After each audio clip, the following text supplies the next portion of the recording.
Let's start with Alan Carey here in the middle. Alan has a pretty significant, impressive history of like all your work experience, starting in the wind energy industry, basically, or actually. And then at SAFE, Secure America's Energy First, which is a pretty significant organization in the US, advising, particularly with the government and the industry and at the intersection and so that was a pretty significant thing. And then you were at Audi, communication, marketing. Then you were at Samsung for quite some time, external affairs, public affairs, strategy, innovation. And now you are at Circulor. And you have to tell us more about this exciting company. And you are global head of sustainability, which is the thing to be at the moment. So I don't know if you want to add a bit. I guess what the through line of my career is technologies that have massive potential to make our world better. Whether it's wind, EVs, AVs, as you said, they have massive potential, but markets also have to be developed to get there and to tap that potential. At Circulor, yes, global head of sustainability. It's a global technology company that's really providing the solutions that are here today to decarbonize supply chains. And that, again, it will take opening up new marketplaces and bringing people together to see that change become reality. And I think Circulor, one of the examples that you did was for Polestar, right? For the Geely brand, the Volvo car brand, Polestar, helping them on their supply chain decarbonization issues? Yeah, so Polestar's goal is a zero carbon vehicle by 2030. And they're using Circulor to trace their emissions, GHG and ESG, throughout the supply chain in that process. Okay, thank you very much. Good to have you here. David is not only cool, he's also extremely smart, and I'm really happy to have you here with us. I think one of the highlights was certainly your time at Local Motors. I guess some of you will know Local Motors. It's a disruptor from the US, but in a positive way, of course, disruptor. You've been doing like external affairs, public affairs, then chief of development, and now you are an advisor, investor to next generation companies, right? And with an initial focus on mobility, but maybe you want to add a little bit also from your perspective. Thanks, Patrick. David Woessner, nice to be here. For the Americans, I'm Dave Woessner. For the Germans, I'm David Woessner. I'm actually from Stuttgart area, but I live in Detroit. Pleasure to be in Munich. And yes, as you said, my career has kind of been focused on transformation. First at the organizational level, industry level. I was involved in the sale of Jaguar Land Rover from Ford to Tata, which obviously was a big sea shift from an American-owned company to an Indian-owned UK brand. And then transformation, I supported the mayor of Detroit as Detroit went through bankruptcy in 2014 and 15. And now I'm spent some time at Local Motors, but I'm really focused on working and advising and investing in companies that are defining new markets, new business models, and deploying disruptive technologies that will define the future of the world. And so very excited to talk about AVs and EVs specifically today. Thank you, David. And then from Hogan Lovells, we have three. Lance Bultena, our Director, Thought Leadership for Mobility and Transportation from the US. Sebastian Polly, the global co-head for automotive and a good friend. We are working very closely on automotive matters in Europe. And I'm the global leader for mobility transportation also at Hogan Lovells. We had some dinner and also some drinks last night. And at some point I said we should have recorded that drinks session for today. Because we had such a good discussion. And there was also Ross with us, Ross Douglas, who is the CEO of Autonomy, which is a big fair exhibition show in Paris and maybe some other places. So we will also try to bring you into this discussion because you had so great points yesterday. And by the way, this is supposed to be interactive. Do we have another mic that we can share or so if people want to add, comment, take over, get here? But let's start with, as we said, AVs and EVs. So we start with AVs and then we go to EVs. Of course, everyone knows the acronym ACES or CASE, like Autonomous, Connected, Electric, Shared. So we picked two of those, like autonomous and electric. We're not focusing on connectivity and shared services today. So we are more concerned today with the product side, not so much the services. And the radical shift basically from the more, first of all, ICE to electrification and more specifically battery technology. So that's one thing, EVs. And on AVs, of course, the shift from the mechanical parts of the car to the software, to the autonomous driving technology. And this is what we want to talk about, the cultural issues, the supply chain issues. Speaking of supply chain, everyone knows we have two big shortages at the moment. Or shortage in the second case, maybe we will get that, but it's first of all semiconductor, so that affects of course also AD technology among others. And then battery sourcing is a huge issue, and we'll talk about this and we'll see whether our resources are really endless. Let's start, Lance, maybe also from the US. We were at CES last year, right? 1.5 years ago, and I remember that it was it 4.0 or so, AV 4.0, the paper that the Department of Transport. Exactly. And I remember it was like America taking the lead on autonomous vehicles, something like this. Of course, America takes the lead. But other companies, countries think the same. So tell us a bit about the perspective from the US first, the business perspective and consumer view, particularly from the US when it comes to AVs. As an American, I do need to address this attitude that you've got, Patrick, just a little bit. And we saw it come out with SAFE, and I've been on the board there for some years. And my friend says it's secure America's energy first. It's really secure America's future energy. Now, at the end of the day, we might actually care a lot about our own energy supply chains. But notice the subtle difference to try and say Americans have an attitude.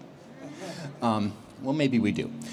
So what do I see is going on with AVs? AVs are that technology that is sorting. If you get it right, you're a winner. If you don't get it right, you're a loser. And it's in a marketplace with addressable markets that hit the trillions really fast. And so the size of the market is really not just those robo-taxis. When we were at these events a few years ago, it was all about the robo-taxi is going to be here really soon.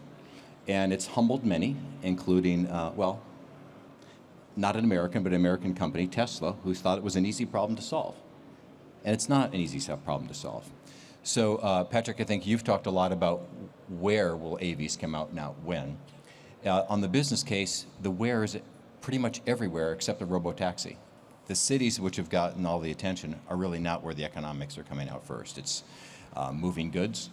It's moving things around on lots and in ports, in mining situations. And the big deal is you can have something that's cheaper and better.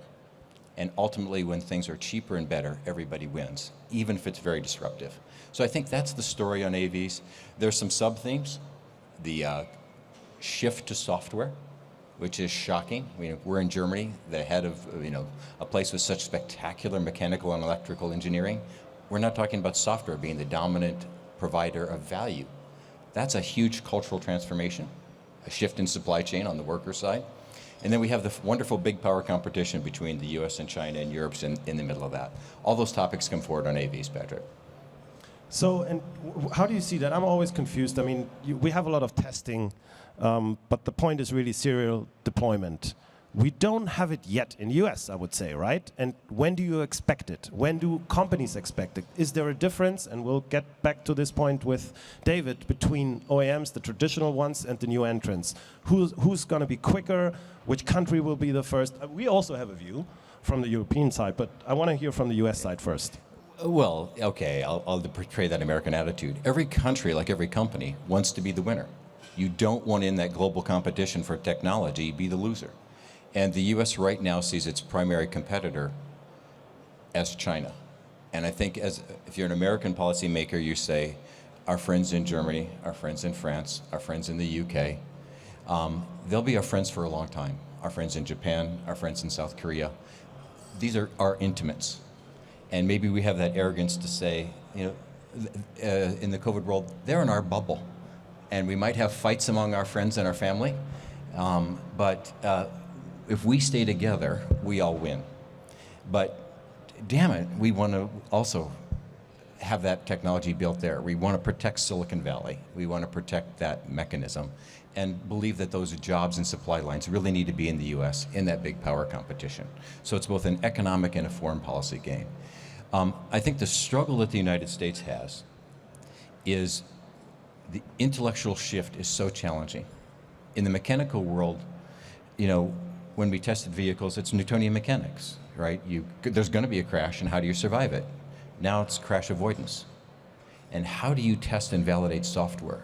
And if the idea is that there will never be an accident, that's an unattainable standard. But regulators, you know, okay, well, where do we draw a line? Drawing a line is risky. How do you say some accidents exist, then I'm responsible, even if it's a much better product? And we are deeply struggling with that in the US. And our regulators, one last point, are also struggling with the move from mechanical engineering and Newtonian mechanics to software. I don't think our governmental resources on the regulatory side are strong enough yet. I don't know about Europe. No, we'll get to Europe maybe a bit later. I want to bring in David now, because from a company perspective, Local Motors, I mean, AV, this was all about AV also. So please, I want to have your view.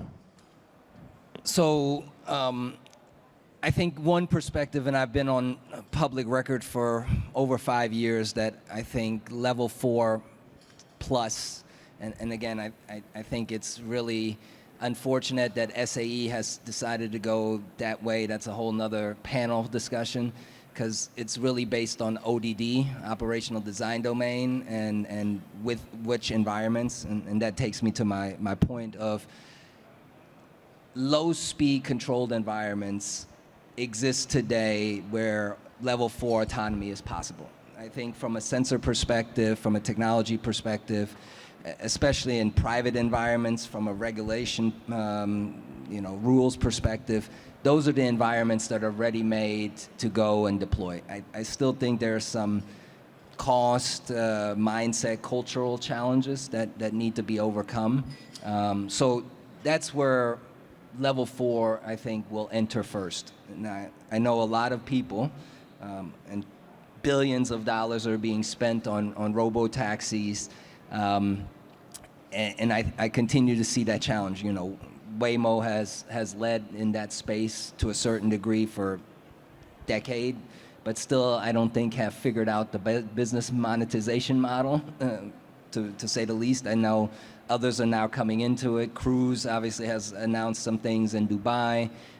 You saw Mobileye with Move It this week. Argo AI is supposed to go now public.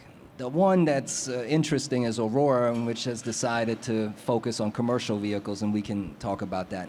But I think those are some time away from actually being deployed, primarily because, as the Hogan team knows from our work together when I was at Local Motors, it takes eon, even though the US from a safety perspective is a self-certification approach with FMVSS, Federal Motor Vehicle Safety Standards, to change the rules when everyone in the room, all the regulators, all the legislatures agreed the rules needed to be changed for a particular issue that we were having at Local Motors at the time.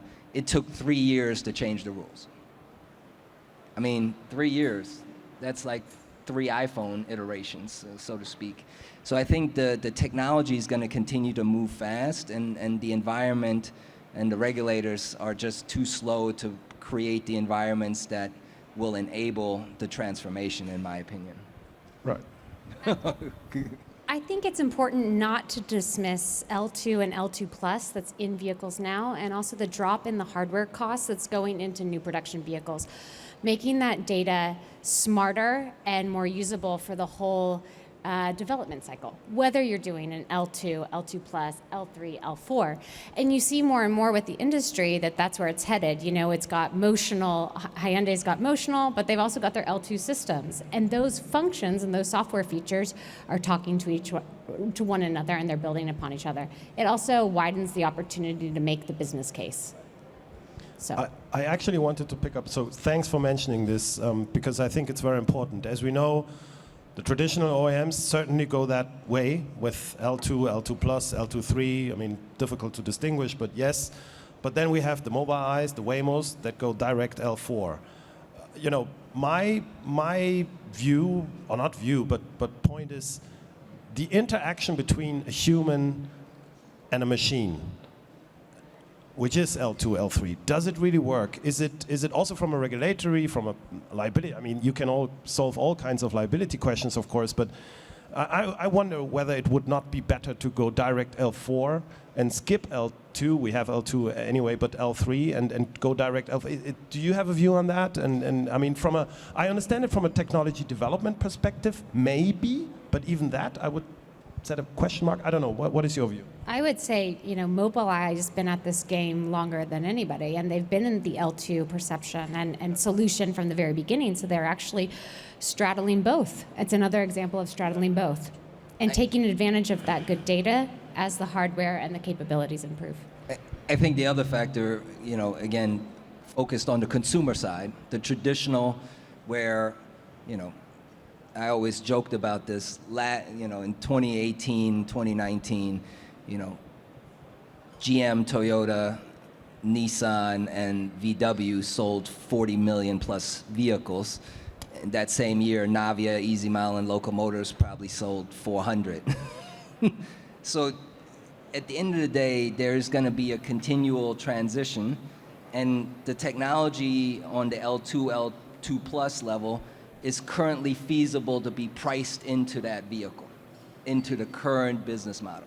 L4, L3 plus, L4 technology, when you get to those sensor suites, they're just not attainable to go into consumer vehicles, and that's where really the business model transformation has to come in terms of, okay, it's a privately owned vehicle that still gets 3% utilization because right now all of our cars are sitting in a parking lot, or it's truly a fleet as a service robo-taxi that now gets maybe somewhere upwards of 50% utilization and hopefully higher down the line, that now you can depreciate, so to speak, a $500,000 sensor set that currently still is required to go operate at 60 miles an hour.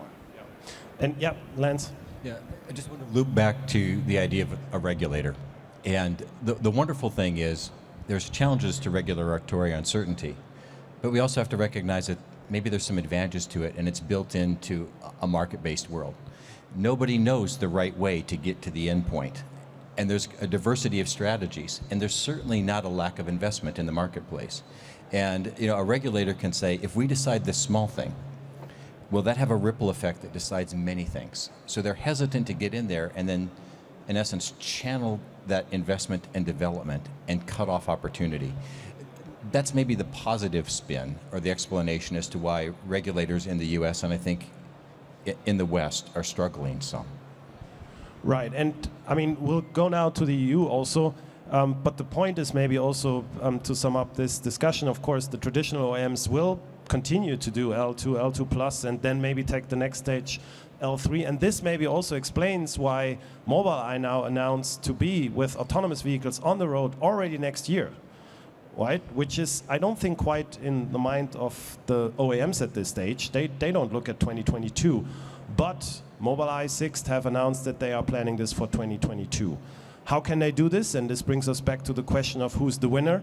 Germany is the first country, I think, globally to introduce or have just introduced laws regulating also L4 technology. The act is already there. There is an ordinance which needs to be finalized in the next couple of weeks or so, but it will come towards the end of the year. And from the 1st of January 2022, we will have regulated L4 technology in Germany. And the way it works, and now we are turning to the EU regulatory side, is really that you have a car type approved in the way that you always have it type approved, and particularly the mechanical side and including software. But now, and someone put this to me very nicely recently, we are now, it's the first time that we are now also type approving the driver. And that's the ADS, the automated driving system. So we are not only type approving the vehicle and all the mechanical and software parts, but particularly also the ADS, which is the driver. And that's a huge challenge, and it's exactly how the German legislator is now looking at this in this 2-stage, and actually 3-stage. I get to the ODD point. So you have the car, you have the ADS, both needs to be type approved, and then there is a third step, or second step, as you may see it, and that's the ODD. And type approval is on a national level, ODD is on a municipal or local level. So you need to get in touch with the local authorities to get your ODD approved, and then you can drive on the road. And this is what now Mobileye, Sixt, I guess, will be planning to do. So we have it in place, it's there, it will be coming, and we'll see how it goes. Now, Sebastian, what is your view? Also, we talked about particularly also L2 plus technology. You are like a, particularly also a safety product liability expert. Does it work, this interaction? Can we solve the issues? Would it be easier if we only had L4 technology? And then also, if we have L4 technology, do we need new liability laws? What do you think? So thanks, Patrick, first of all. With the interaction, the human-machine interface, the HMI, of course it kind of works, but the way the laws are designed at the moment is depending on the level, as we all know. Humans are the decisive factor. They need to take over. They might need to take over very, very quickly. And let me give you maybe 1 or 2 war stories to put things into perspective. We had a great panel in Washington once where we had Financial Times journalists with us, and they were saying, look, I mean, if it's a tricky situation, like, one of these dilemma situations, it's probably the easiest thing to just give control back to the driver, right? And then the driver can decide. My first gut feeling was like, that's probably the most horrible idea ever. If you think like the system, it's complicated for the system, it's even more complicated for a human being. So on the one hand, of course, that could be a solution. I don't really see it. I'm actually thinking about hundreds, if not thousands, of very smart developers putting a lot of brain power into making something safe. And now that also boils down to what you said. Homologation is one thing.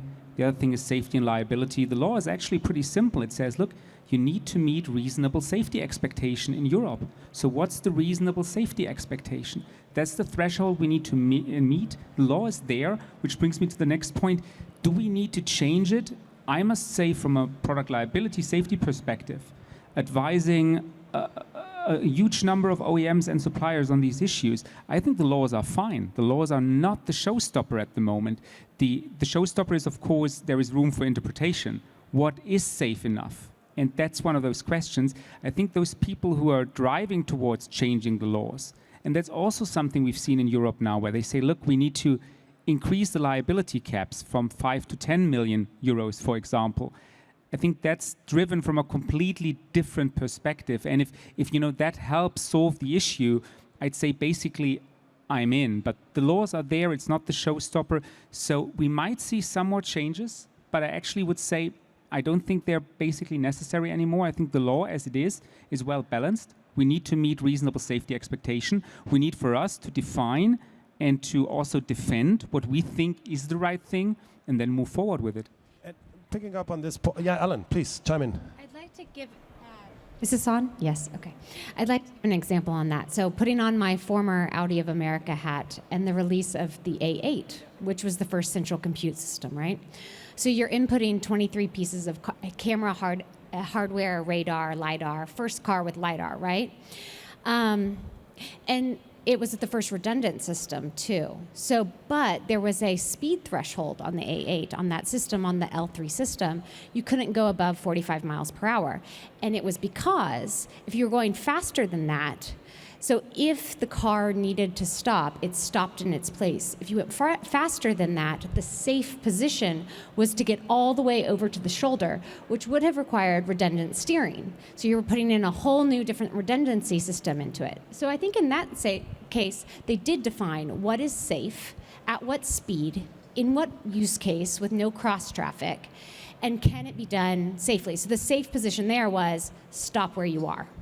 So I think, so kudos to the industry on doing that. They defined it, and there was no regulatory framework that said that. They said, this is safety in this position.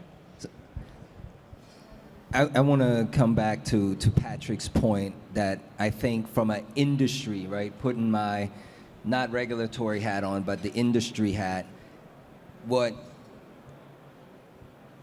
creates a lot of concern is the environment that you just described. So, right, you said, I have to homologate a vehicle to a standard, then I have to homologate a system to another standard, and then, oh, by the way, I'm leaving the ODD, which I have to then, do things that used to be required for the driver to do, the human, right? In the US, it's licensing, permitting, registration, insurance is all the human's responsibility. I have to now think about that ODD, and then I got to replicate that in every market, right? So Germany is doing one, so type approval, okay, from a safety perspective, it's consistent across Europe, but the driver may not be consistent, the ODD may not, so now I have to do it 27 times or whatever after Brexit, how many other EU countries there are now. And then I have to do the same thing for the US, and oh, by the way, there's 50 states in the US. So now you were looking at how do I homologate a vehicle to this proliferated view and certainly not agree to view of what is safe. Yeah, that's a great point. And by the way, Europe is also working on a new law regarding ADS. It's in the making. Germany went ahead, which is good in a way because maybe Europe will pick up some points of that development. I want to get back again to the point of the safety and the ideal driver, the ADS as an ideal driver. Is it you? Is it me? Is it someone who drives better than us? What is it? Is it state of the art? Are we state of the art? Right. So let me maybe start by it's hopefully not me. I know about your driving skills. They're better than mine, but it's hopefully not you. You're more racing style, I know. If we're going by fashion, Dave is state of the art. There we go. So here's how I look at it. One thing we need to keep in mind is be careful what you wish for. So we don't want to have this specific guidance from a regulator or a lawmaker because if you ask these kind of questions to the wrong people, you never know what you get. So we end up by, for us, within the companies, the organizations, trying to find the right standards. Of course, we'd love to have protection from the lawmakers, but I try to be realistic here. So what is the right standard? I'm always careful to say, look, it's the average driver. Because I must honestly say, I mean, let's face it, half of the drivers in the world are under average. That's just an empirical fact. And the average driver isn't that particularly well. And if you ask people if they believe that they're an average driver, around 70 to 80% of the people will tell you they're above average. So again, that's not how it works. So I don't believe it can be the average human driver. Can it be the so-called ideal driver? I would say it's probably not the worst idea to go there, but here's the but. If we say it's the ideal human driver, from a liability and safety perspective, we leave out all the advantages that the technology has over the human. What do I mean? This technology is extremely good when it comes to response reaction time. It's a computer, it's not a human. There is not roughly a second response time. It can be faster. It's extremely good, not at guessing, but at measuring distances and speed. This is something a technology can do much better than a human. So saying I want this system to be as good as an ideal human driver is on the one hand something I guess that doesn't complement all the advantages the system has. On the other hand, and again that's the number I'm using now is just a guess. We don't have real empirical data on that. But I'd say it's just a guess now. In 99% of the situations, a machine is better than a human driver. But in this last 1% where it comes about creativity, thinking smart, thinking around the corner, maybe, I don't know, a machine will take a long, long time to come up with an ideal human driver that is creative, that can understand what's happening, that can predict things a machine might never be able to do, that can establish eye contact with people, you name it. So I think a reasonable standard is we look at the state of the art from a technology perspective, and we need to compare systems with each other. And it's not just the best, but the question is what is state of the art, What is the market doing and what is safe enough? And yeah, in most of the cases we should aim for an ideal driver, but there can be a lot of fields where I simply say, look, this is a machine, this is a computer, it can measure, it can think faster, we cannot just, say, look, we've measured it, we're as good as the human. We might need to be even better than a human. And that's an important discussion because we all know this technology will only advance if there is consumer acceptance, particularly when we talk about consumer application. And this brings me to your point, because I think you also wanted to address, commercial versus consumer application. Do you want to comment on that? Yeah. Can I finish one point on this? Is because what's the, to my point about the homologation nightmare or ODD nightmare that OEMs or suppliers or providers of this technology have to deal with, what is that standard, right? And let's not think about it from the ideal human driver, but we talk, the stat that Lance and everybody probably knows very well in the US is 94% of all accidents are human-driven errors, but yet we still accept 40,000+ deaths on the road in the United States. So is zero the standard? That I think is what is the standard, and how good does the technology have to get that we say, yes, we accept the technology over human driver? And when you think about it, right, why at the FAA level, flights, we take a system level approach, and basically we've said 0 deaths is the target, yet on the road where we drive every day, much more frequently than we fly, we accept 40,000 deaths, because it's been that way for ages and ages. I think in terms of the path to L4, right, the conversation, I think this is also applicable to the EV topic, a focus has been on consumer technology, right, and passenger vehicles.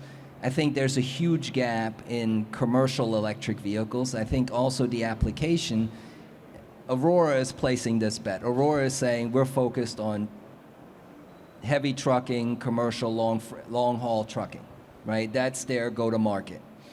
Versus a lot of other people are placing bets in robo-taxis and L2 plus technology. And I think there is a question of, especially with what's going on in public transit, which has dropped off the cliff in most cities because of COVID, but they don't have budgets, right?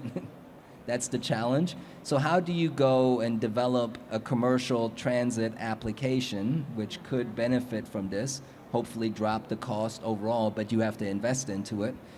Yet there are a ton of cash-rich companies in the logistics world that can invest in it. So I think that's one of the questions as we go forward, is really passenger vehicles, with all the challenges that we just described, the right way as a market, and again, the market will decide, to go forward, or should it be commercial transit application, commercial logistics applications, that maybe in some instances, like in warehouses, can also be much more controlled when it comes to deploying level 4 kind of technology.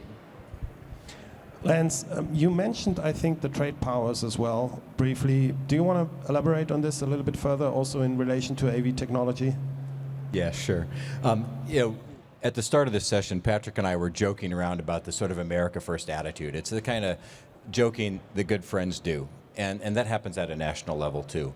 And I want to admit how I was wrong a few years ago. And I know Ross might have been wrong on this one, too. Many of us hypothesized several years ago that in this competition over AVs, that the United States and China would express more risk tolerance than Europe.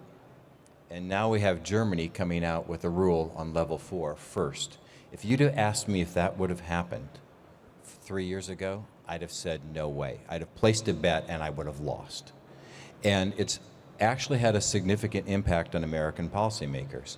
As the run-up to this was happening, the US policymakers noticed, and a prominent member of the legislative branch, let's just keep it at that level, and I were having a chat, and his comment was basically, how the heck did this happen? We've been trying to get our agencies to get the right kind of a capacity to take the risks, to not decide things, but give a little more definition, and the Germans beat us to it. So that's been noticed in the US. I expect it's been noticed in China. But back to big power competition. sometimes friends have difficulties. And the U.S. and China and the European Union, the world changed when China was admitted to the WTO. And I remember those negotiations from the 90s. But now China is a real power. And it's got some different views about the world. The use of data and technology. And it's got a plan to dominate across a lot of sectors by 2025. And I think the U.S. is only recently becoming aware of how serious that is. And with it, Europe. So when we're looking at these technologies and the supply chain is not just minerals, it's also people, it's stuff and people. So let's talk briefly about stuff. Chips matter. And we're seeing the impact of that on shortages. We're having vehicles built without adaptive cruise control because they can't have the chips for it, but they need to sell the material to keep up the revenue stream to keep the workers employed. You take that down to minerals. A lot of those supply chains start in China. The plastics, they start in China. And Americans and Europeans and Frenchmen all over the world, South Koreans, Japanese are recognizing this is a real risk. And that doesn't mean it's anti-China. It just means in this competition, nobody wants to have risk. We want to have control of our lives. I'm seeing this on technology too. People are part of the supply chain. So we're having to have a shift to software. We're using data. We need cybersecurity. In the United States, we have about half as many cybersecurity experts as we need. We have about half as many IT people as we need. So the supply chain, this competition, is also an education of people to handle the software. And particularly also this reminds me a bit of, and I'm not mentioning the name, but the CEO of an ADS company in the US 2 years ago said that at the end of the day, he thought that there will only be 3 companies surviving on ADS, which I find, I mean, from a supply chain perspective, like, how can we rely on 3 companies? But he said there will be 1 in China, there will be no one in Europe, and there will be 2 in the US, one of which will be Waymo, and he was hoping to be the other one. So I think there was a quite nice prediction, but the idea that the whole industry depends on 3 ADS suppliers, I have difficulties with that. But I think that's built into software. Once you have the software right, the marginal cost is 0. Right? And so that tends to lead to what economists might call a natural monopoly, or in this case, an oligopoly. So the thesis is not a wrong one, and I think that's why the competition is so absolutely fierce. And we're seeing it at the national level, and we're seeing it among players in the industry, among OEMs, plus new entrants, plus software enterprises. I mean, this is not the auto industry of just a few years ago. It's a very, very different world. But David, does it mean that we now all have to invest in Waymo because they will win in any case? Is it too late? Well, I think they certainly have a leadership position, just like I think Tesla has a leadership position and has continued to enjoy a leadership position. But, the competition is fierce. I think there's different approaches to this. Like I said, this whole conversation around my previous point around passenger versus commercial. Now Waymo is hedging, right? They're also working on trucks. That's certainly not been their focus, but they're beginning to get into that more because I think they've recognized the challenges they've had on the business model side with the Waymo taxi, so to speak. But they're certainly focused on the Waymo driver. I don't know if it's going to be 3. But certainly you saw recently just a bit of consolidation, right? So Cruise acquired Voyage. And so I think some more of that where the big guys, I think obviously Aurora acquired ATG from Uber. So you're starting to see some consolidation. You're starting to see some of these things. Will it be 3? Will it be 5? Obviously China has a number of players, Pony and a couple others. Europe has a couple, US has a... I'm not going to be that kind of betting man to make a prediction, but I certainly think as in all industries, there will be consolidation. I think overall Alphabet is probably a good stock to invest in, but that's about as far as my financial predictions are going to go. Yeah, and let's not forget Israel, of course, and most importantly, Mobileye. Yeah. Israel being a technology hub anyway in the world, number 3 or something. And now an Intel company, so if we want to play that so US it's competition Israel, thing. Yeah. US. Now let's switch, and also, you will now take over for moderating the EV part. And we have with Alan, we have someone who is most specialized in this area when it comes to sustainability. So do you want to take over the part on EVs? Sure, sounds like fun. Well, it's also hard at this show not to avoid the concept of electric vehicles. And so I think some of the things we'd like to talk about, I mean, Patrick and I have written in the past about how electric vehicles are really a government-created enterprise in some ways. Right now, the market's, 2 or 3% of consumers are buying EVs, so it's not like companies have to rush to feel an exploding demand from consumers right now. So we need to talk about global climate change. We need to talk about how the markets are reinforcing that with ESG and sustainability. And then again, back to big power competition and supply lines. So Patrick, why don't we start with you and those government rules on emission stringency and how that's pushing the EV market or pulling the EV market? Yeah, I mean, I don't know if it's the rules, but it's in particular, what we saw in the last 5-6 years, which radically changed the market. Certainly, the investigations are ongoing. There are still dawn rates in Germany, and there are like several dawn rates at the same company. What we've seen in Germany, it's crazy. So the investigations are driving climate change, are continuing to drive climate change. Governments have to, and enforcement authorities have to continue to do these investigations. We now see a lot of pressure from the civil enforcement side with class actions. I mean, it's beginning in the UK now. Several litigation against manufacturers, so this will clearly drive it. I mean, the regulations have always been there. They just not have been interpreted in the way that they are now, and that was the problem. But one thing is clear, we will have, and we do have already, regulations also on battery technology, and we will not only have on battery technology, but particularly also on the disposal of batteries, of recycling, sustainability. This is super important. So we will have much more regulation on this side. And then, of course, environmental organizations are chasing the manufacturers, and we have like the Shell judgment, and that keeps us also busy from a legal side. So I think this is really what's driving. I don't know if you want to comment on that as a also experienced litigator. So, I mean, what we can definitely add is, obviously, that's not a secret, is we're seeing more and more environmental-related litigation, which is to some degree even becoming threatening for companies on the market. And that, of course, fuels, at least drives, the development towards electric, towards batteries. At the same time, I mean, we're also seeing companies struggling with battery technology, also from a litigation point of view. I mean, again, not saying secrets, but capacity questions over lifetime. It's not as if a battery is the perfect solution, but obviously everybody sees electric also from a reducing your liability exposure risk as a promising development. So yes.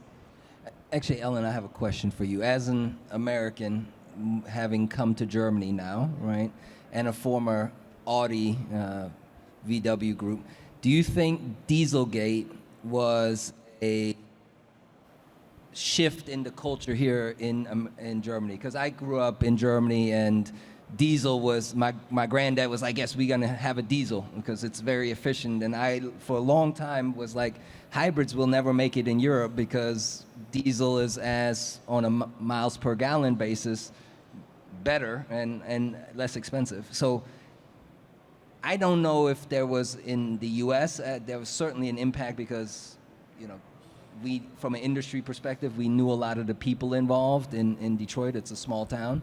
But did you recognize, was there a sea shift in perception after Dieselgate here in Europe, or specifically in Germany? I think it's irrefutable that it created a schism of trust. And I think that schism still exists today. I think it's, and now the trust is still, we like what we hear, but can we trust it? And that's understandable. I think that trust is really important throughout these big transformational changes. And so I think what's needed is full transparency, kind of, as we say in the US, open kimono, and accountability on both sides. And that's where things need to go to get through this. Yeah, let's pick up on that theme of trust. On the regulatory side, I think U.S. policymakers were shocked by Dieselgate. For those in the industry, it became a challenge because environmentalists that had been hitting on them came forward. And as global climate change concerns have come forward, we now have a wild situation where the markets are moving synchronistically with the regulation. And I want to get to that. So just to frame it, years ago when the U.S. was passing some legislation to reform the rules of fuel economy and emissions, as greater stringency was potentially announced, the market valuation of every OEM, German, American, Japanese, South Korean, went down. So the markets decreased value as companies had to adopt stringency.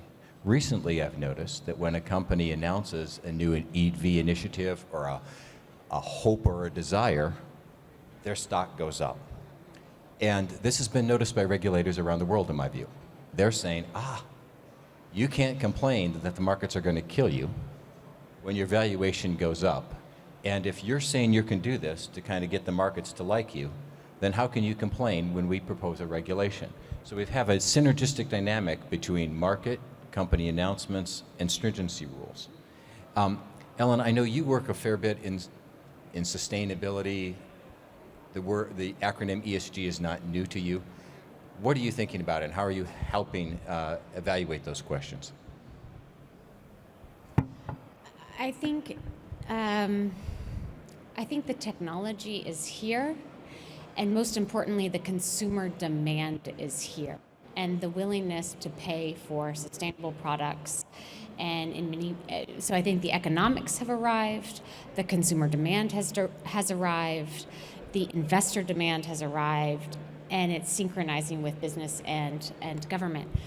I think that there's a huge opportunity while there's still a global patchwork and the policies aren't where they are to meet the targets we want.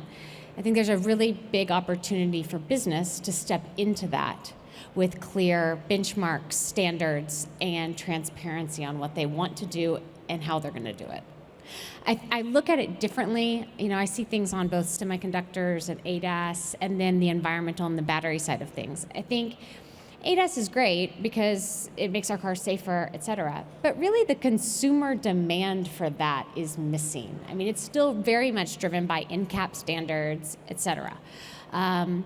When you come to electric vehicles and the ESG of our purchasing power, et cetera, there is strong consumer demand there, and that is going into every facet of the business, and it's driving change.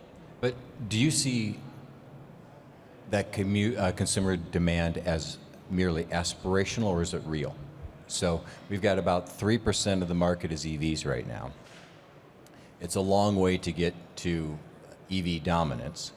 And I think, is there an aspect of consumers like the idea of sustainability, they like the idea of electric vehicles, they like the idea of clean supply chains, but are they ready to say, yeah, I'm pulling out my euros, I'm pulling out my dollars, and that's what I'm buying? Or are they still hesitant? Where do you see us on that? I mean, in Western societies, it's 50% of consumers are willing to pay more, and also the cost is small. I think the World Economic Forum did a study that said to decarbonize a $30,000 or euro vehicle, that extra cost is only 500 euro when you distribute that down into the supply chain and the whole production of that vehicle. So the economics are getting there. I think, yeah, let's let the consumer be aspirational about it, and let's have the OEMs and the industry do the tracking, and then they get the brownie points with the consumer. If they do the real work on what is my vehicle, what is my supply chain, they have a huge thing that they can set a new standard, tout that to the consumer, and win them over to those aspirations. So I'm gonna be reflective of my wife, so hopefully these comments don't come back to haunt me here. So we 2 years ago looked at changing from a supercharged 4.2 liter V8 to an electric vehicle, and at the time, based on range requirements and other requirements, I think we were very challenged to go anything but a Tesla. And we didn't want to buy a Tesla for various reasons. But I think that's one of the thing is there is demand on the consumer side. I think there's a willingness to pay to a certain degree, but there was still a lack of appropriate supply. Now, I think that has changed over the last 2 years. Certainly going forward, we're looking at the next EV that we're going to buy. Recently, I sent her an image of a Lucid, and she's like, "Oh yeah, that looks nice." Not sure I'm willing to pay $170,000 for an Air to get 500 miles, but maybe a Polestar, maybe some of these other new entrants that are coming. Certainly, the Lyric from Cadillac, being a U.S. brand, is interesting. The challenge that I foresee is with the supply chain issues, will those vehicles, Lyric is supposed to hit mid-22. Will they actually become available? Rivian, you've seen, the R1S, I think, has been delayed. It's supposed to be delivered this month. I'm not sure if it will. But that's when is supply and demand truly going to meet to go get beyond 3% of share?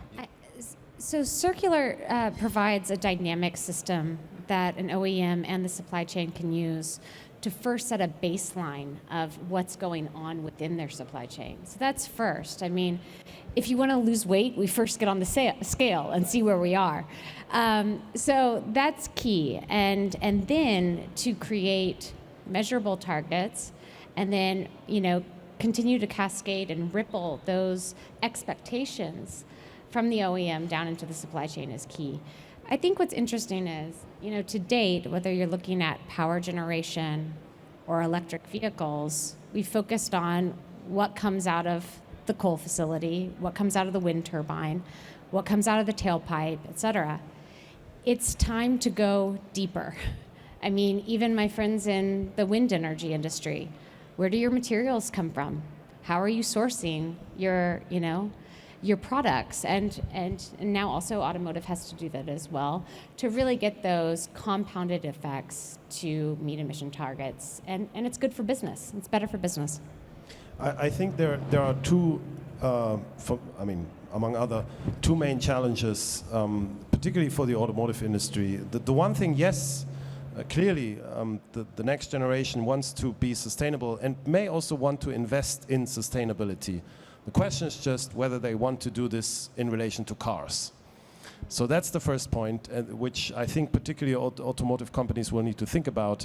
It's more. It's like mobility, right? So I think there continues to be, or there needs to be a continuing more holistic approach to the whole thing of moving. And that's the first. And then specifically on battery sourcing, that's a huge challenge at the moment.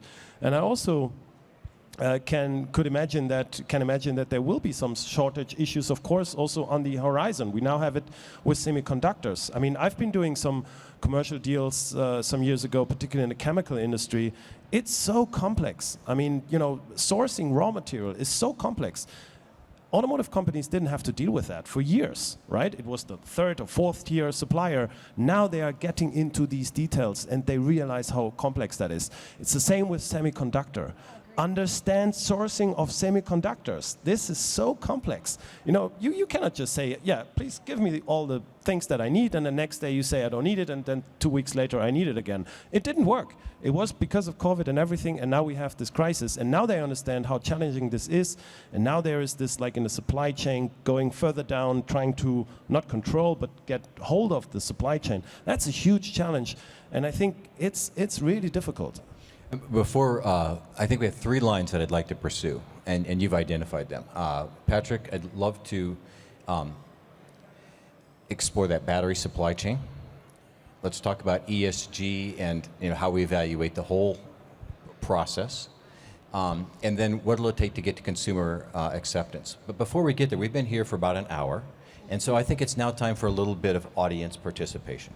All right, we're going to have an informal, off-the-cuff focus group. We're here in Germany. David talked about the home of the diesel, an amazing engineering achievement. How many in the audience see themselves buying a car in 10 years, 2031? How many of you believe it'll be a diesel? Please raise your hand. A diesel engine, yes. Anybody racing a diesel? So, okay, we said diesel. We got one. No diesel. So we have nobody who believes that in 10 years they'll be buying a diesel. How many believe that when you make that decision in 2031, you'll be buying an internal combustion engine? Raise your hand, please. In 10 years? So no one is raising their hand. How many believe in 5 years you'll buy IC? Okay. How many believe in 5 years you'll be buying an internal combustion engine?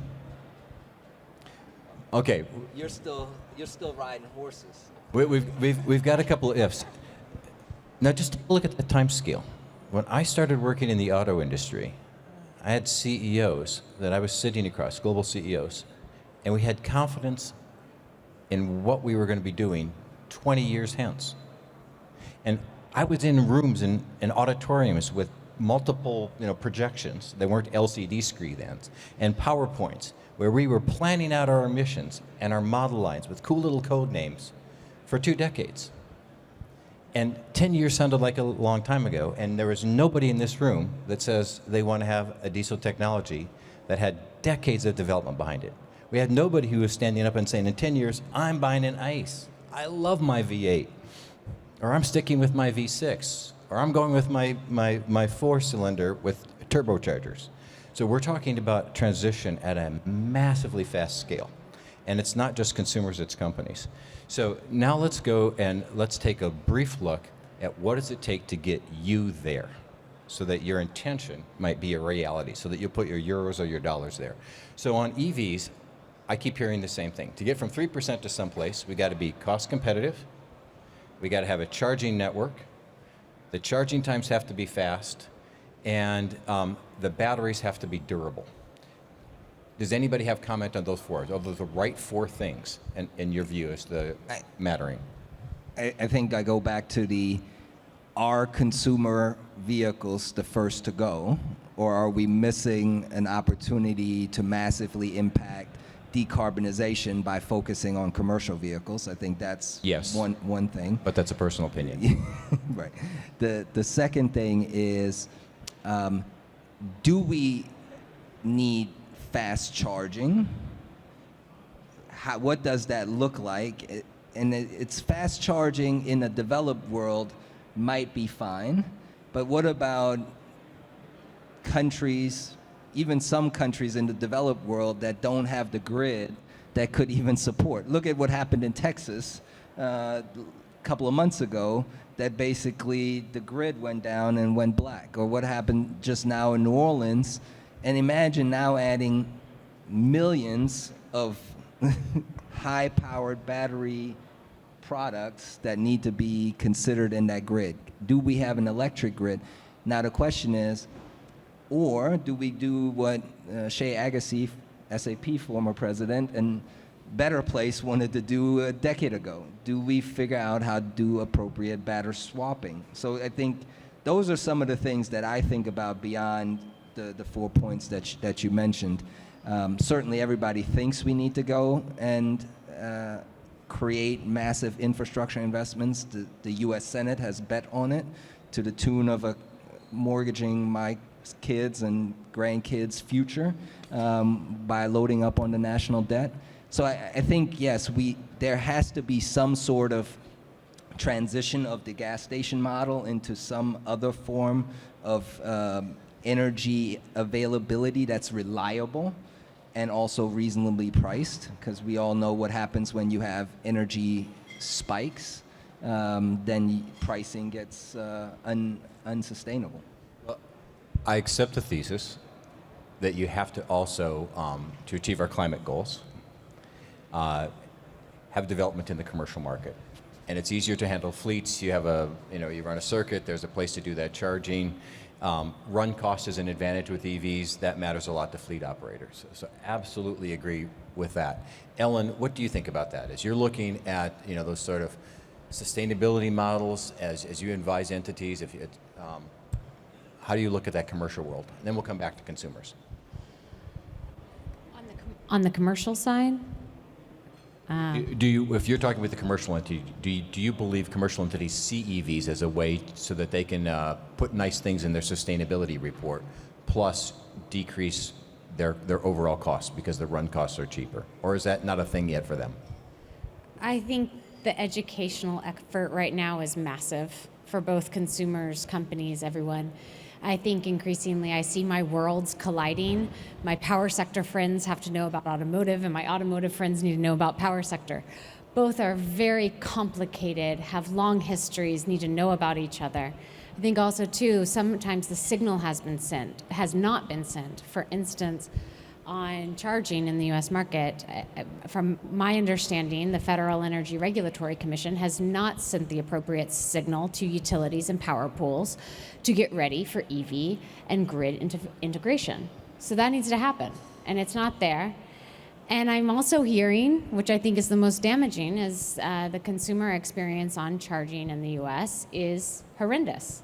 So that's got to improve. I mean, we've got to get people to want to change and enjoy the experience and have it come off as more convenient. So let's go to the consumer side. I'll go back to an informal poll, because I think that what I'm hearing is we don't have anybody disagreeing with the idea that the cost has to be right, the charging has to be available, it needs to be fast, all that kind of stuff. So now let's go assume you're going to go out there and buy that EV. How many are concerned about the charging availability in your local community? Does anybody have a concern? Okay, pretty much everybody. That's one of my concerns. What about time? Okay, we now you have the car and you have the place to plug it in. The charging time, how many are concerned about that? Let's raise hands. 50%. How about the durability of the vehicle? We all have our smartphones. It's less of a problem now, but we all used to be worried about the battery degradation. How many, when you're thinking about that EV, are you worried about the battery degrading? Another show of hands. Okay, so what I'm seeing is about 50% of the people in this market, I would not say is a ill-informed market. It's also probably not the most cost-sensitive market in the world. Nobody expects to buy a nice engine. Nobody is even thinking about the possibility of buying a diesel engine, but everybody has concerns about EVs. That's a problem. And that's a problem for regulators. That's a problem for companies. It's a problem for production. It's a problem for how do we get from 3% to 50% and do it in 5 years. And so does anyone on this panel want to talk about how do we meet their concerns? Right? How do we meet what has to happen to have charging availability be better, to have charging be faster, and to have the price be there? Does anyone have something they want to say? I just wanted to raise the point about hybrids. Did we ask that? How long will we have hybrids in the market? We did not ask that, but you should ask 5 years, it. 10 years? We're doing a focus group, so you can do it. Wasn't there a comment from Mary Barra a couple of weeks ago about suggesting that we should even get rid of hybrids and go full electric? Yeah, is this viable? Is this something we should do? I mean, considering all these challenges, or will hybrid take us to electrification for another 5, 10, 15 years? Well, you could have big power competition on that. Environmentalists don't believe hybrids are valuable. They believe that the hybrid spends most of its time on ICE and not enough on the EV side, and the battery's too small and degrades too fast. Toyota has said hybrids need to be there, EVs aren't ready. The government of Japan disagreed. So, in some ways, hybrids are being pushed aside. But do we have anything to bring to these folks other than to say, you're probably right. We need to improve the charging network, which means we need policy and incentives, and the market has to be there, not just the rules.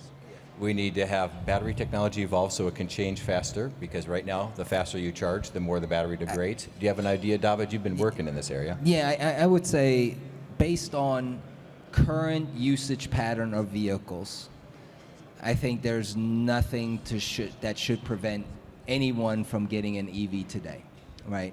because most everybody drives in the US, I think it's slightly different in Europe, drives around 70 miles a day, ballpark, okay? 70 miles a day gets you in most currently commercially available EVs 3 days of runtime. You get a level 2 charger into your house, you charge it up overnight. So for regular usage patterns and day-to-day driving, there should be nothing to prevent you from getting an EV and have effective charging, no battery degradation, and be able to charge in an appropriate time, whether at work, in between, going from home to work or back to your house, or overnight.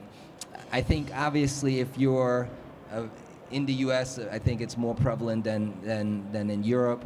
A person that wants to go from Detroit to Chicago, yes, you're gonna continue to struggle of figuring out where can I stop for an hour and get a fast charge. Now, I will tell you this, my sister-in-law's college roommate drove in a Model 3 with her husband, who is Austrian, and their 2 kids from California to Michigan with only the Tesla supercharging network doing the routing, and they did it in less than 3 days. Now, I wouldn't suggest anybody put 4 people in a Model 3 for 3 days, but... and that's what, 1,800 miles? It's actually closer to, I think, 2,100, but yes. And they did it in 3 days, and it all worked, and they didn't do any we asked this question. This was part of a dinner conversation. And we asked, so did you guys plan this? Was it difficult? And they were like, no, literally we told the Tesla, we want to go from Detroit, from Santa Monica to Detroit, Michigan, and we want to be there in 3 days, and the computer in the car figured it all out for them. See, I think that David has pointed out something. I'll admit to it. I'm irrational, right? I know I'm like the typical consumer. I'm a South Dakotan. We would think a 400-mile drive is a completely reasonable thing to do. My first date, I drove 150 miles, because that's what you do to get to a movie theater in South Dakota. So I have completely irrational views about miles and cars. But we'll get there. I think what we're seeing is there's some steps to go from 3% to 50%. Everybody knows what's going to work on, and it's going to happen. And this is not the first time it's been identified. But there's a gap there, and we're going to have to fill it. Patrick, do you want to have a comment? I wanted to go back to Ellen. I want to raise a potential other challenge or concern. I'm looking at Sebastian. I was going to go to liability. Batteries may be burning. Is this an issue? Is this something we should be concerned? The cost of recalls. Yeah, so as the liability guy, they're allegedly burning. No, but I mean, we know about battery fires for many years from the consumer products industry. I mean, look at the smartphones, the tablets. So it's thermal events, thermal runaways, that's nothing new. So yes, there is of course a certain risk associated to every technology. I'm not aware of any figures that would indicate that battery technology in vehicles is somehow more risky than an ICE.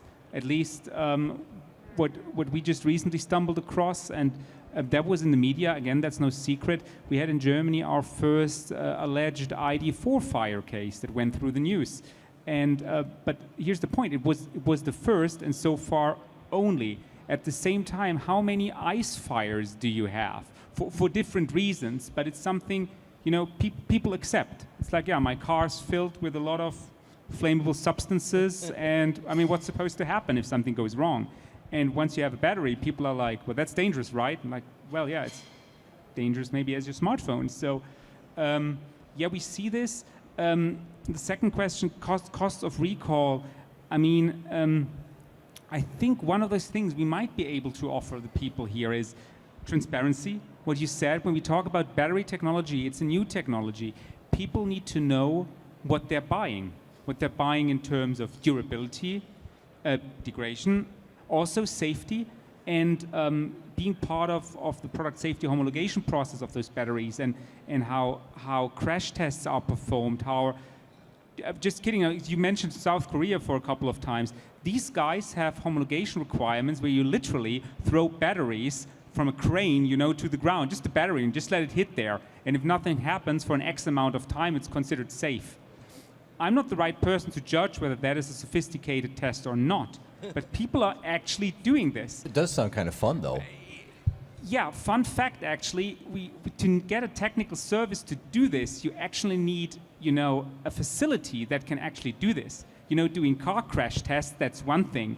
Having a facility where you can say, I can drop that battery from 10 meters height and see what happens. You don't want to do that at home. You definitely don't want to do this in your research and development center. The point is, people are putting a lot of love and energy into making these batteries safe. I think we need transparency.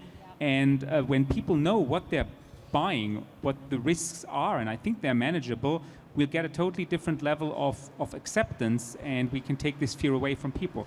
I have been a big proponent for at least the last 5 years not to oversell the state of the art. Whether it's an ADAS system or battery technology, the industry, it's not about who's winning, who's losing. It's about, is the customer coming with you? And that only comes with being transparent, open, honest, and not overselling, but delivering what really is the state of the art. A very good example is the autopilot. Well, I was about to say, clearly Elon's not listening to you. Shoot. And it's an issue. It's a big issue. It's not from a legal perspective. It's easy. I mean, the court clearly said it's not an autopilot, but it's an issue also from a consumer acceptance perspective. We are not doing it the right way if we are doing it that way. So I think it's extremely important. My 7-year-old mother has a Tesla, and I have had to have experiential marketing with her about what the system is, how to use it, how not to use it. And we have to do that kind of education because these systems are very new. Yeah, the hype cycle, kind of peaked in 2018, and then this, around AVs, I think the hype cycle on EVs has kind of gone and come. I remember I was actually helping A123 a decade ago plus with their Fisker Karma recall. That year, there were, I think, 12 Fisker Karmas that caught fire. Do you know how many ICE fires were that year in the U.S.? 30,000. But nobody really talks about that.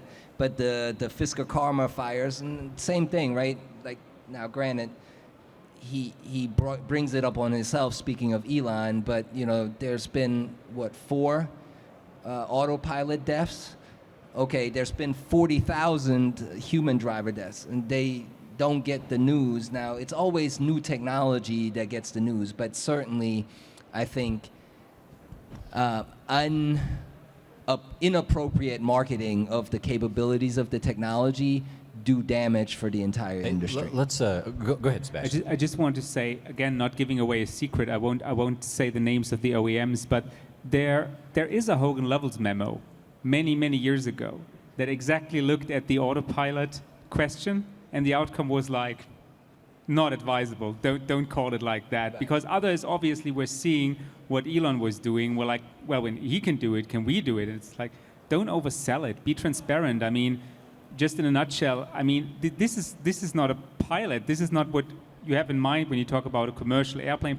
And it's certainly because you also mentioned that before, David, when we look at the FAA and how they do airplanes and other technology, let's not oversell these things. I mean, an airplane is triple redundant technology and whatnot. It's not affordable. It's from a commercial perspective. When we talk about reasonable safety expectations, people are not buying an airplane here, and they never will. And by the way, Airbus, autopilot is a, actual term that means something in the airplane industry. That means I am going on autopilot, and I have an expert operator that knows exactly what to do based on the type of signal that the plane gives me. Autopilot does not do that in the Tesla. and even in that case, it failed with the Max incident. You had the most experienced pilots there. Something failed, right, but they did not manage to take over. Right. How shall we do this as humans in an autonomous vehicle? I think we're going to end up ending this panel soon, but I'd like to identify some topics I'd like to talk about when we go informally. One is, whatever the risk tolerance and rationality of it is, recalls of EVs are really, really expensive because you're not changing one part, you seem to be changing the battery. And I'm curious, Sebastian, how that impacts how you'll be advising our clients. Not for discussion on this panel, but maybe when we all gather afterwards. You know, Ellen, on every board that I've been involved with, ESG is a big issue. Are you reporting on Scope 1, Scope 2, Scope 3, and sustainability? You have a lot of knowledge there. I would love to talk with you about that. And then, David, I know you're an expert on the manufacturing. How do we actually make a system do what it's supposed to do and make that all happen? I hope we can continue a conversation about supply chains on the EV and the AV side. So back to you, Patrick. Yeah, just to close this panel here, and I think we have to leave here, this area. No, we can still stay here a little bit. That gives me a perfect opportunity to bring in Ross Douglas into play here, because I mean, you know these conferences, you have seen so many discussions. What are your comments? What are your takeaways? Thanks, Patrick. Thanks, Lance. So I think that obviously you look at things from a technology side and from a consumer demand side, but what is really changing consumer behavior is legislation. So, for example, the city of Paris changed the speed limit to 30 kilometers an hour. That really means there's not much point buying a nice, fast electric vehicle if you're going to use it in the city, because you can only drive it at 30 kilometers an hour. So what cities are wanting to do is that they are saying that car use made cities dysfunctional, and electric car ownership and single driving of electric cars will carry on having dysfunctional cities. So they're trying to make cities functional through a whole lot of new mobility systems, of which possibly robo-taxis might be one. But I think what often happens is that the automotive industry and the mobility industry misunderstand how important the city component is, because those are the people that decide how the city works, what infrastructure they're putting in. Paris changed overnight when they spent 140 million euros on bicycle lanes. Now there's bicycle traffic, it looks like Amsterdam. And what's interesting about this conference is that only one city is participating in this conference, despite it being a very important mobility conference. And you can't really have this discussion about which way mobility is going until you start understanding which way the legislators want to go, and until you understand that what is really motivating them. And what is motivating them is two things. One is to make livable cities, however you define that, and the second is how to radically reduce carbon emissions. So I think we're going to see two phases. The first phase is we're going to go from combustion to electric car ownership and use. And then very quickly people will say, well, in actual fact, owning an electric car, which is 2 tons and requires a lot of energy to charge it and drive it, is not the way to go to reduce carbon emissions. We need to go away from car ownership and have appropriate vehicles for appropriate use. So when we use a city vehicle, it will be a little, 500 kilogram buggy, possibly made in China at a cost of 4,000 or 5,000 euros. So you'll start going towards this, what they call right size vehicle for the right application. Well, thanks, Ross. I agree with that. This is cool. Yeah, David, do you want to comment? I was actually messing up time management. We still have 10 minutes or so with you to discuss your topics. Did you want to comment on that, or? I was just wholeheartedly agreeing. The right sizing of the vehicle for the right application is critical. The challenge with it is manufacturing systems today are not set up to enable that because of the requirements of economy of scale. No, I don't think that is a problem. I think the problem is that with an ownership model, you buy a vehicle for the edge use case. So the holiday with the family. So the biggest single increase in carbon emissions has resulted from the consumer shift to SUVs. And that comes from the EIA, the Independent Energy Association. They work that out. So, the consumer buys SUVs for that sort of edge case use that I might go to the mountains once a year. If you have a car ownership model, you're going to want something like a Tesla, which is 2.2 tons. If you go away from a car ownership into a car use model, then you'll use the right vehicle for the right time. Sometimes it'll be a bicycle, sometimes it'll be a scooter, sometimes it'll be a little 2-seater buggy, sometimes it'll be a Tesla or an SUV. But I think we're looking at 2 steps. The one step is, a cleaner car ownership, which is electric vehicle car ownership. But I think the ultimate change is going to be when you move away and you disconnect car ownership as a form of mobility. And that is really what cities are wanting, because the problem with car ownership is where to park them during the 96% of the time that they're not being used. And if you look at the environmental cost of the environmental footprint of an electric car, it's low compared to its combustion equivalent, but it's really high compared to non-car ownership. You remember what I said at the beginning, that we had this discussion at drinks last night, and it was like it's continuing now. The difference is just that my Moscow Mule is missing. But anyway, any comments? Yeah, please. Hi there. Really interesting panel discussion, and thank you. The whole point of moving to electric vehicles is they're supposed to be better for the planet. And we touched on this in the panel, but I think we need to scratch a little bit deeper.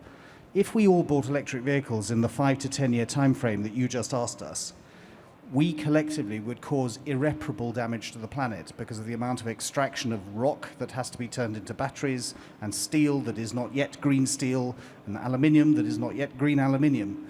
And so we as consumers all care about sustainability. We all want electric vehicles to be better, but at the moment, industry as a whole has not got to grips with how to make them sustainably.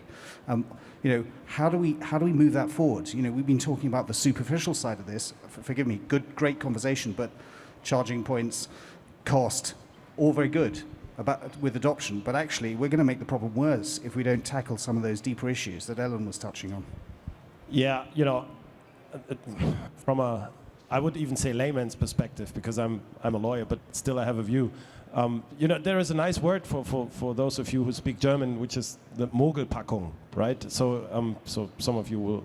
So is an electric vehicle really sustainable? And as you say, we're not there yet. It's a huge issue. As we all know how politics work, does it matter in this kind of detail that we would need for this topic? I don't know. I wanted to raise what you just said on this panel. I didn't touch on this. I don't know. Do you have a view on this? How do we get to that? It requires still a lot of efforts to get to real sustainable electric vehicles, I guess, right? And how do we resolve that? You have to get into the supply chain, and otherwise, it does cost more in terms of emissions and materials to produce an EV as opposed to an internal combustion engine. So we can't just distribute the emissions from one, scope 1 and 2 down to scope 3. We have to tackle it all. And at Circulor, it's about creating transparency, seeing all of that, so that then you can create improvements throughout the whole system and address it. And other industries have to do it as well, whether that's aerospace and others. And every industry has to be responsible for not just the use case of their product, but the manufacturing and production of it as well, and the materials, of course. Yeah. There are two answers to the question. The one answer is, well, technology can green the supply chain, and therefore you can have. We sell at the moment 100 million combustion cars a year, so we could have 100 million electric cars being green. The other way to say is that you have to radically decrease the demand of motor cars, because 100 million motor cars a year weighing 2 tons each is just environmentally not going to fit with the carbon emission goals of reducing 51 billion tons of carbon emissions per year.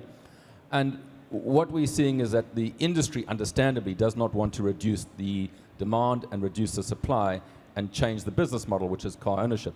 The politicians, and particularly city politicians who are more left than national politicians, because they don't have to worry about the job creation of the motor industry, are radically wanting to reduce car ownership and car use for environmental reasons. So we're going to get this huge conflict coming where suddenly we convert to electric vehicles, the parts per million of CO2 in the atmosphere will not drop that much because of construction. Every motor car owned needs 2.5 parking bays. To build 2.5 parking bays requires a massive amount of concrete and steel, which has their own emissions. So, these are very, very expensive systems. So I think the consumer naively thinks, look, when we switch to electric vehicles, it's all going to be green and it's going to be fine. And then we're going to see, look, global warming is still happening, carbon emissions are still going up. What's going on? And we're going to have to start sort of getting more radical with the way we try and dampen consumer demand for underutilized assets, of which car ownership is an underutilized asset. Yeah. The thing I would add to that is, I think you started to get there. Cities don't just care about this because of environmental reasons. It's also livability reasons, real estate reasons. If you look at any downtown, whether it's in Munich, in Tokyo, or in New York, 30% plus of the real estate assets are dedicated to parking. I think there's also the fact that streets, in America, we're used to 2-lane, 4-lane boulevards.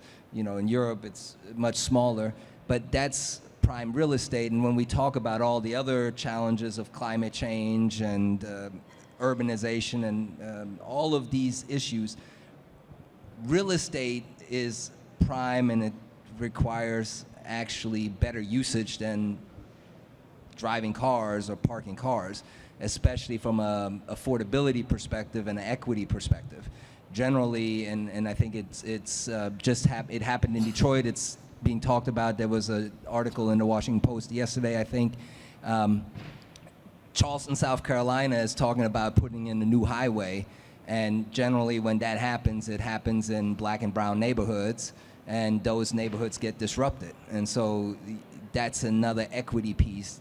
All of these topics are relevant to why I think my perspective, I joked about, Patrick still riding a horse, clinging on to his, V8. Peak horse in the United States was in, I think, 23. It was 23 million horses in the United States. And the famous line for Henry Ford was, if I asked consumers what they wanted, they would have said a faster horse, right? Something to that effect. Today, there's around 3 million horses in the United States. I think peak car in the world is 100 million annual production. I think that hit in 2019. It was obviously lower last year. It's lower this year. I think it's going to continue to decrease. Now, I don't know if we'll ever get to the efficiency of a mobility as a service model as the Lisbon model predicts of 97% utilization, but we certainly need to go the way of 100 years ago, from going from peak horse of 23 million to 3 million in some matter of that from a vehicle usage perspective, as a vehicle production perspective. And it really needs to go about thinking about passenger miles traveled rather than vehicles on the road. I think we need to recognize that Ellen said something that we all have to learn about. She mentioned Scope 1. Financial markets and rules. We've talked about emissions rules from vehicles, but the markets are increasingly asking, what are the emissions in the supply chain that you do yourself and your downstream consumers? And you touched on some of the scoping. Financial regulators, the SEC in the US, are going to start regulating that, and that's going to be a lot tougher than the emission rules that just come out through the normal agencies where we are accustomed to deal with. Can you give us a little bit of perspective on supply chain management and environmental emissions and how you have to take that holistic view? What do you see happening in the future? Yeah, I think what we're talking about here is that mostly to date, the industries have talked about Scope 1, tailpipe emissions, Scope 2, power production to their manufacturing, but not really getting into Scope 3. I think that changes. First, the system hasn't been there to really reveal what's going on. Second, it's going to take a lot of transformation, whether that's processes, communications, governance, pricing, et cetera. So you're really going to have the willpower and the leadership to push down there to do it. But I think the economics pay off, the brand image that can come with that, if you can be transparent and say, this is what we're doing and we're leading the charge. And then, of course, it's a boardroom decision. And I think that the investors have wised up that they question the numbers. They don't want glossy packets anymore. They want to know the data and the statistics. And data is not all one and the same. There's good data and there's bad data. And they're realizing that there's a lot of fluff in there. They want the good data, they want the metrics, and they want to know that the supply chain is both, cutting down GHG, ESG compliant, and then also more of a secure and stable supply chain. Thank you very much. I get signs here that we have to close this session here for today. Thank you very much for your sustainable attention to this. And of course, thank you very much, Alan, David, then also Ross, and my dear colleagues Sebastian and Lance for doing this today.